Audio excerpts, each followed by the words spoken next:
Under the Speaker's announced policy of January 6, 1999, the Chair recognizes the gentleman from Texas, Mr. Paul, for 60 minutes. Thank you, Mr. Speaker. I ask unanimous consent to revise and extend my remarks. Without objection, so ordered.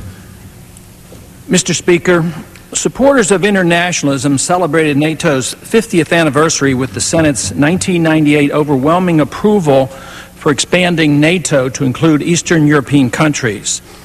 This year's official inclusion of Poland, Hungary, and the Czech Republic made all NATO supporters proud indeed. But in reality, NATO now is weaker and more chaotic than ever. In the effort to expand NATO and promote internationalism, we see in reaction the rise of ugly nationalism. U.S. and NATO policy of threats and intimidation to establish an autonomous Kosovo without true independence from Serbia and protected by NATO's forces for the foreseeable future has been a recipe for disaster. This policy of nation building and interference in a civil war totally contradicts the mission of European defense set out in the NATO Charter. Without the Soviet enemy to justify the European military machine, NATO had to find enemies and humanitarian missions to justify its existence. The centuries-old ethnic hatreds found in Yugoslavia and the militant leaders on all sides have served this purpose well. Working hard to justify NATO's policy in this region has totally obscured any objective analysis of the turmoil now raging. Some specific policy positions of NATO guaranteed that the ongoing strife would erupt into a full-fledged and dangerous conflict. Once it was determined in the early 1990s that outsiders would indict and try Yugoslavian war criminals, it was certain that cooperation with Western negotiators would involve risk. Fighting to the end became a practical alternative to a mock international trial. Forcing a treaty settlement on Serbia, where Serbia would lose the sovereign territory of Kosovo, guaranteed an escalation of the fighting and the forced removal of the Kosovars from their homes. Ignoring the fact that more than 500,000 Serbs were uprooted from Croatia and Bosnia with the encouragement of NATO intervention, did great harm to the regional effort to reestablish more stable borders. The sympathy shown Albanian refugees by our government and our media, although justified, stirred the flames of hatred by refusing to admit that over 500,000 Serbs suffered the same fate and yet elicited no concern from the internationalists bent on waging war. No one is calling for the return of Serb property and homes. Threatening a country to do what we, the outsiders, tell them, or their cities will be bombed, is hardly considered good diplomacy. Arguing that the Serbs must obey and give up what they see as sovereign territory after suffering much themselves, as well as face war crimes trials run by the West, makes no sense. Anyone should have been able to predict what the results would be. The argument that because of humanitarian concerns for the refugees we were forced to act is not plausible. Our efforts dramatically increased the refugee problem. Milosevic, as he felt cornered by the Western threats, reacted the only way he could to protect what he considered Serbia, a position he defends with international law while being supported by a unified Serb people. If it's the suffering and the refugees that truly motivate our actions, there is no answer to the perplexing question of why no action was taken to help the suffering in Rwanda, Sudan, East Timor, Tibet, Chechnya, Kurdish Turkey, and for the Palestinians in Israel. This is not a reason, it's an excuse. Instead, we give massive foreign aid to the likes of China and Russia, countries that have trampled on the rights of ethnic minorities. How many refugees, how many children's death has U.S. policy caused by our embargo and bombing for 9 years of a defenseless, poverty-ridden Iraq?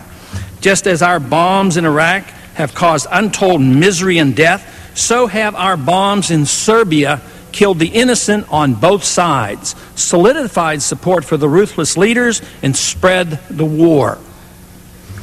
This policy of intervention is paid for by the U.S. taxpayer and promoted illegally by our president without congressional authority, as is required by the Constitution.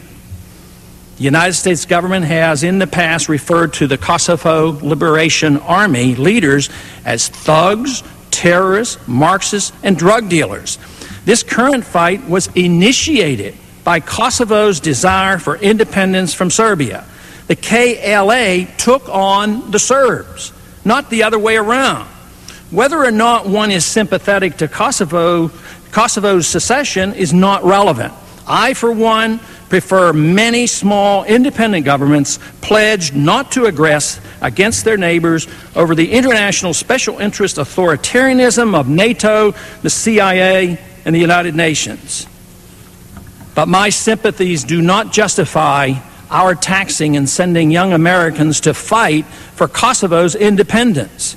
It's wrong legally and morally, and besides, the KLA is not likely to institute a model nation respecting civil liberties of all its citizens. The biggest irony of this entire mess is to see the interventionists, whose goal is one world government, so determined to defend a questionable group of local leaders, the KLA, bent on secession. This action will not go unnoticed and will provide the philosophic framework for the establishment of a Palestinian state, Kurdistan, and independent Tibet, and it will encourage many other ethnic minorities to demand independence. Our policy of intervention in the internal affairs of other nations and their border disputes is not one that comes from American tradition or constitutional law. It is a policy based on our current leaders' belief that we are the policemen of the world, something we have earnestly and foolishly pursued since World War II and in a more aggressive fashion since the demise of the Soviet Union. Interventionism is done with a pretense of wisdom, believing we always know the good guys from the bad guys and that we will ignore the corporate and political special interests always agitating for influence. Nothing could be further from the truth. Instead of being lucky enough on occasion to pick the right side of a conflict, we instead end up supporting both sides of nearly every conflict. In the 1980s, we helped arm and allied ourselves with the Iraqis against Iran.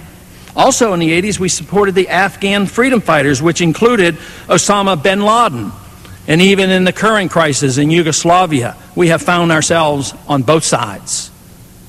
The United States, along with the United Nations, in 1992 supported an arms embargo against Kosovo, essentially making it impossible for the Kosovars to defend themselves against Serbia. Helping the Albanian Muslims is interpreted by some as token appeasement to the Arab oil countries unhappy with the advantage the Serbs got from the arms embargo. This balancing act between three vicious warring factions was doomed to fail and has only led to more instability in the spreading of the war in the region. Instead of pretending to be everything to everyone while shifting alliances and blindly hoping for good to come of it, we should reconsider the advice of the founders and take seriously the strict restraints on waging war placed in the Constitution. Not much long-term good can come of a foreign policy designed to meddle and manipulate in places where we have no business or authority. And it cannot help the cause of peace. Unfortunately, our policies usually backfire and do more harm than good. When weaker nations are intimidated by more powerful ones, striking back very often can be done only through terrorism. A problem that will continue to threaten all Americans as our leaders incite those who oppose our aggressive stands throughout the world. War has been used throughout history to enhance the state against the people. Taxes, conscription, and inflation have been used as tools of the state to pursue wars not popular with the people. Government size and authority always grows with war, as the people are told that only the sacrifices of their liberties can save the nation. Propaganda and threats are used to coerce the people into this careless giving up of their liberties. This has always been true with military wars, but the same can be said of the war mentality associated with the war on drugs, the war on poverty, the war against illiteracy, or any other war proposed by some social do-gooder or international mischief maker. But when a foreign war comes to our shores in the form of terrorism, we can be sure that our government will explain the need for further sacrifice of personal liberties to win this war against terrorism as well. Extensive preparations are already being made to fight urban and domestic violence, not by an enhanced police force, but by a national police force with military characteristics. Even the war against national disasters, led by FEMA, usurps local authority while imposing restraints on movement and controlling recovery efforts that should be left to local police, private insurance, and voluntary groups. Our overseas efforts to police the world implies that with or without success, resulting injuries and damage imposed by us and others will be rectified with U.S. tax dollars in the form of more foreign aid, as we always do.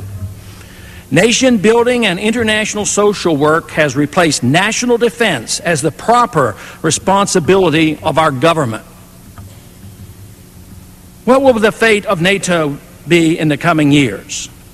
Many are fretting that NATO may dissolve over a poor showing in Yugoslavia despite the 50th anniversary hype and its recent expansion. Fortunately, for those who cherish liberty and limited government, NATO has a questionable future.